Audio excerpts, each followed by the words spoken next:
وہی معجزہ لوگوں کے لیے آزمائش بن گیا، کیونکہ اس بچے نے وہاں ایسے ایسے دعوے کیے جو کوئی بھی عام آدمی سوچ بھی نہیں سکتا تھا۔ اس نے بچپن میں ہی یہ دعویٰ کیا کہ میں اللہ کے حکم سے مٹی سے پرندہ بناتا ہوں اور وہ اللہ کے حکم سے زندہ ہو جاتا ہے، اللہ کے حکم سے اندھوں اور کوڑیوں کو شفا دیتا ہوں، اور میں مردوں کو زندہ کرتا ہوں اللہ کے حکم سے۔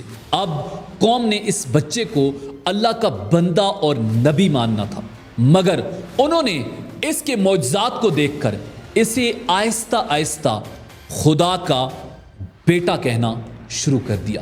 وجہ یہ تھی کہ لوگ اللہ رب العزت کے معجزے کو خدا کی قدرت کے بجائے عیسیٰ ابن مریم کی ذات سے جوڑنے لگے۔ انہوں نے یہ سمجھنے کے بجائے کہ یہ سب اللہ کے حکم سے ہو رہا ہے، خود عیسیٰ کو ہی اللہ کا بیٹا کہنا شروع کر دیا۔ حالانکہ خود حضرت عیسیٰ ابن مریم اپنی زندگی میں بار بار یہی کہتے رہے کہ لوگوں اللہ کی عبادت کرو، میں اللہ کا بندہ اور نبی ہوں۔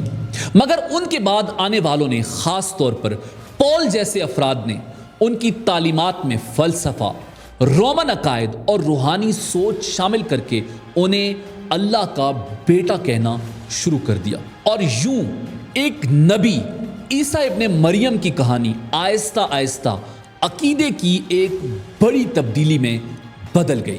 وہ نبی جس نے اپنی پیدائش کے دن ہی اعلان کر دیا تھا کہ میں اللہ کا بندہ ہوں، بعد میں اسی نبی کو خدا کا بیٹا بنا دیا گیا، اور یہی وہ بنیادی موڑ تھا جہاں سے کرسمس کی کہانی شروع ہوتی ہے۔ کرسمس سمجھانے سے پہلے یہ سمجھانا بہت ضروری تھا۔ اب آپ کو کرسمس کی اصل حقیقت سمجھ آئے گی۔ ایک ایسا نبی جو 2000 سال پہلے بغیر باپ کے پیدا ہوتا ہے اور گود میں بولتا ہے، مردوں کو اللہ کے حکم سے زندہ کرتا ہے اور اندھوں اور کوڑیوں کو شفا دیتا ہے، مگر پھر ایک دن اچانک لوگوں کی نظروں سے اوجھل ہو کر آسمان پر اٹھا لیا جاتا ہے، اور اس نبی کے نام پر آج پوری دنیا ایک ایسا تہوار مناتی ہے جس میں اربوں ڈالرز خرچ ہوتے ہیں، درخت سجائے جاتے ہیں، شراب بہتی ہے، موسیقی چلتی ہے، ایک سرخ لباس والا کردار بچوں کو تحفے دیتا ہے، اور خود اس نبی کی اصل تعلیمات کہیں پس منظر میں چلی جاتی ہیں۔ کرسمس کو عام طور پر 25 دسمبر کو حضرت عیسیٰ ابن مریم کی پیدائش کے دن کے طور پر منایا جاتا ہے، یعنی برتھڈے آف جیزس، مگر نہ قرآن میں، نہ کسی صحیح حدیث میں، اور نہ ہی بائبل میں حضرت عیسیٰ کی پیدائش کا دن واضح ہے، بلکہ خود عیسائی علماء بھی اس بات پر متفق ہیں کہ 25 دسمبر ایک علامتی تاریخ ہے۔ اسلام اور قرآن کے مطابق جب عیسیٰ ابن مریم کی پیدائش ہوئی تو وہ موسم کھجوروں کے پکنے کا موسم تھا، یعنی گرمیوں کا موسم۔ اس بات سے یہ ثابت ہوتا ہے کہ عیسیٰ ابن مریم کی پیدائش سردیوں میں یعنی دسمبر میں نہیں ہوئی۔ تاریخی تحقیق بتاتی ہے کہ یہ تاریخ دراصل قدیم رومن اور یورپی مشرکانہ تہواروں سے لی گئی ہے۔ خاص طور پر رومن امپائر میں سورج دیوتا سول انوکٹس کا تہوار 25 دسمبر کو منایا جاتا تھا، جسے ناقابل شکست سورج کہا جاتا تھا۔ اسی طرح شمالی یورپ کے جرمن قبائل میں یول نامی تہوار بھی منایا جاتا تھا، جو موسم سرما کے اختتام یعنی دسمبر کے آخر میں منایا جاتا تھا۔ جب عیسائیت یعنی کرسچینٹی یورپ میں پھیلی تو کلیسا نے ان مشرکانہ تہواروں کو ختم کرنے کے بجائے ان پر عیسائیت کا لیبل لگا دیا تاکہ لوگ آسانی سے نئے مذہب کو قبول کر لیں، اور یوں حضرت عیسیٰ ابن مریم کی پیدائش کو 25 دسمبر کے ساتھ جوڑ دیا گیا۔ یاد رکھیں، اسلامی نقطہ نظر سے یہ تاریخ کی نہیں بلکہ پیغام کی اہمیت ہے۔ کرسمس کے نام کی بات کریں تو یہ لفظ کرسٹ اور میس سے نکلا ہے، جس کا مطلب ہے مسیح کی عبادت یا مسیح کے نام پر ہونے والی مذہبی تقریب، جبکہ اسلام میں حضرت عیسیٰ ابن مریم کو مسیح مانا تو جاتا ہے مگر ان کی عبادت نہیں کی جاتی۔ عبادت صرف اور صرف اللہ وحدہ لا شریک کی ہے۔ قرآن مجید بار بار اس بات کو واضح کرتا ہے کہ عیسیٰ ابن مریم اللہ کے بندے اور رسول تھے۔ اب اگر ہم حضرت عیسیٰ علیہ السلام کے دور کی سیاسی اور سماجی صورتحال کو دیکھیں تو اس وقت فلسطین اور اس کے آس پاس کے علاقے رومن امپائر کے زیر نگین تھے۔ رومی حکمران مشرک تھے اور کئی دیوتاؤں کو مانتے تھے۔ جرمن عیسائی جن کا آج بعض لوگ حضرت عیسیٰ کے دور سے غلط طور پر تعلق جوڑ دیتے ہیں، دراصل اس زمانے میں یورپ کے شمالی علاقوں میں آباد تھے۔ وہ فرے، تھور اور اوڈن جیسے دیوتاؤں کو مانتے تھے اور ان کی عبادت فطرت، جنگ اور طاقت کے گرد گھومتی تھی۔ انہیں جرمن قبائل کے تہواروں سے کرسمس ٹری یعنی ایور گرین درخت، موم بتیاں اور روشنیوں جیسی رسومات ملی، کیونکہ شروع میں سجاوٹ کے لیے سردیوں میں صرف یہ درخت ہی ہرے ہوتے تھے، یعنی یہ درخت ہی ایور گرین تھا۔ اس کو سجاوٹ کے طور پر استعمال کیا جانے لگا، حالانکہ مذہب سے اس درخت کا کوئی تعلق نہیں، مگر بعد میں یہ درخت مذہبی علامت بن گیا۔ یہ ساری چیزیں بعد میں عیسائیت کا حصہ بنا دی گئیں، حالانکہ حضرت عیسیٰ ابن مریم علیہ السلام کی اصل تعلیمات نہ درخت سجانے سے متعلق تھیں، نہ تحائف کے تبادلے سے، بلکہ وہ توحید، عاجزی، سادگی اور اللہ کی عبادت کا پیغام لے کر آئے تھے۔ قرآن کے مطابق حضرت عیسیٰ ابن مریم کو یہودیوں نے قتل کرنے کی سازش کی، مگر اللہ نے انہیں بچا لیا اور اپنی طرف معجزانہ طور پر آسمان پر اٹھا لیا۔ سورہ نساء میں صاف الفاظ میں کہا گیا ہے، انہیں قتل کیا گیا، نہ ہی سولی دی گئی، بلکہ معاملہ مشتبہ بنا دیا گیا، اور اللہ نے عیسیٰ ابن مریم کو اپنی طرف اٹھا لیا۔ یہ عقیدہ اسلام اور عیسائیت کے درمیان سب سے بنیادی فرق ہے، کیونکہ عیسائیت میں صلیب اور کفارہ مرکزی عقائد ہیں، جبکہ اسلام میں نہ صلیب ہے نہ کفارہ، بلکہ ہر انسان اپنے اعمال کا ذمہ دار ہے۔ اب آتے ہیں سینٹا کلاز کی طرف۔ سینٹا کلاز کے بغیر کرسمس کا تہوار مکمل نہیں سمجھا جاتا۔ سینٹا کلاز دراصل سینٹ نیکلاس نامی ایک عیسائی بشپ کی بنیاد پر بنایا گیا۔ یہ کردار دراصل 4 صدی میں سامنے آیا۔ وہ غریبوں کی مدد کیا کرتا تھا۔ وقت کے ساتھ ساتھ یورپ میں ان کی کہانیوں میں مبالغہ شامل کیا گیا۔ پھر جب یہ تصور امریکہ پہنچا تو وہاں اسے مکمل افسانوی شکل دے دی گئی۔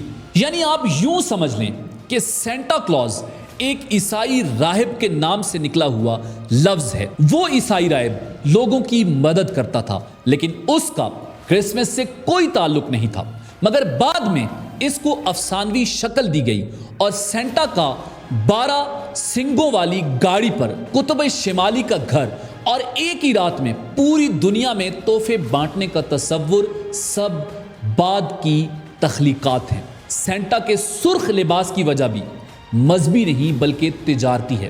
شروع میں سینٹا کلاز کا لباس گرین یا بلو تھا، مگر 1930 کی دہائی میں کوکا کولا کمپنی نے اپنے اشتہارات میں سینٹا کو سرخ اور سفید لباس میں دکھایا جو کمپنی کے برانڈ کلر سے میل کھاتا تھا، اور وہی تصویر اتنی مشہور ہوئی کہ آج پوری دنیا میں سینٹا کو اسی شکل میں جانا جاتا ہے۔ یعنی ایک ایسا کردار جو آج مذہبی علامت سمجھا جاتا ہے، اور اس کی موجودہ شکل دراصل مارکیٹنگ کی پیداوار ہے۔ آج کے دور میں کرسمس ایک تہوار کم اور ایک انڈسٹری زیادہ بن چکا ہے۔ دنیا بھر میں کرسمس کے موقع پر اندازاً کھربوں ڈالرز خرچ ہوتے ہیں۔ امریکہ، یورپ اور دیگر ممالک میں کرسمس شاپنگ سیزن پورے سال کی معیشت پر اثر انداز ہوتا ہے۔ گفٹس، کھانے، سفر، سجاوٹ، میوزک، فلمیں، سب کچھ کرسمس کے نام پر فروخت ہوتا ہے، اور یوں ایک نبی کے نام پر شروع ہونے والا معاملہ خالصتاً کاروبار بن چکا ہے۔ اب سب سے حساس اور اہم سوال یہ ہے کہ کیا مسلمانوں کو کرسمس منانے والوں کو مبارکباد دینی چاہیے یا نہیں؟ یاد رکھیں، اسلامی نقطہ نظر سے اس مسئلے کو جذبات کے بجائے اصول کی بنیاد پر سمجھنا ضروری ہے۔ اسلام ہمیں غیر مسلموں کے ساتھ حسن سلوک، عدل اور اچھے اخلاق کا حکم دیتا ہے، مگر ساتھ ہی یہ بھی واضح کرتا ہے کہ عقیدے کے معاملے میں کوئی سمجھوتا نہیں۔ کرسمس بنیادی طور پر اس عقیدے سے جڑا ہوا ہے کہ حضرت عیسیٰ ابن مریم اللہ کے بیٹے ہیں یا الوہیت میں شریک ہیں، جو قرآن کے مطابق کفر ہے۔ اس لیے اکثر علماء کے نزدیک میری کرسمس یا ہیپی کرسمس کہنا ایک ایسے مذہبی عقیدے کی تائید بن جاتا ہے جو اسلام کے بالکل خلاف ہے۔ البتہ عام دنیاوی جملے، خیر سگالی اور انسانی احترام کا اظہار کیا جا سکتا ہے۔ نبی کریم صلی اللہ علیہ وآلہ وسلم نے غیر مسلموں کے تہواروں میں شرکت نہیں کی اور فرمایا کہ جس قوم سے مشابہت اختیار کرو گے انہی کے ساتھ اٹھائے جاؤ گے۔ اس پوری گفتگو کا خلاصہ یہی ہے کہ حضرت عیسیٰ علیہ السلام اسلام میں ایک عظیم نبی ہیں جن پر ایمان رکھنا ہر مسلمان کا فرض ہے، مگر ان کے نام پر منایا جانے والا موجودہ تہوار کرسمس نہ ان کی تعلیمات کی نمائندگی کرتا ہے، نہ توحید کی اور نہ سادگی کی، بلکہ یہ مشرکانہ رسموں، تجارتی مفادات اور ثقافتی ملاوٹ کا مجموعہ ہے۔ ایک مسلمان کے لیے سب سے اہم بات یہ ہے کہ وہ کسی بھی تہوار یا روایت کو اپنانے سے پہلے یہ دیکھے کہ وہ قرآن، سنت اور عقیدے کے کس مقام پر کھڑی ہے، کیونکہ جب تاریخ، عقیدہ اور حقیقت ایک ساتھ سامنے آتی ہے تو انسان کو فیصلہ خود کرنا پڑتا ہے۔ یوں تو یہ ایک نبی کی پیدائش کا دن ہے، یوں تو یہ بھی کہا جا سکتا ہے کہ کیا عیسیٰ علیہ السلام کو ہم نہیں مانتے؟ کیا عیسیٰ کی پیدائش کی خوشی ہمیں نہیں؟ مگر یہ تہوار حضرت عیسیٰ سے نہیں جڑا بلکہ کرسچینٹی کے اس عقیدے سے جڑا ہے جس میں عیسیٰ کو اللہ کا بیٹا تصور کیا جاتا ہے۔